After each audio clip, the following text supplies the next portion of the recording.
It is recommended that you replace your sound processor microphone cover every 3 months, or if your sound quality degrades, or if the microphone cavities have collected dirt. One way to remember this is to change every season.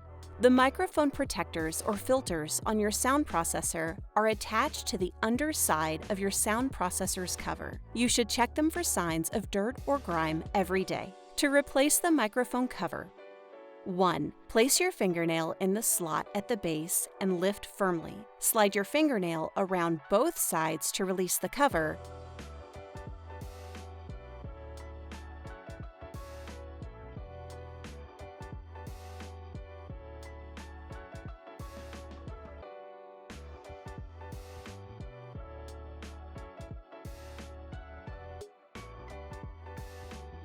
And lift the cover off.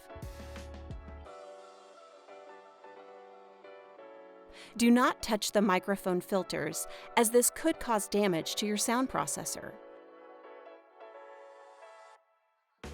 2. Place the new cover on your processor. 3. Press around the edge with your thumbs to make sure the cover is sealed.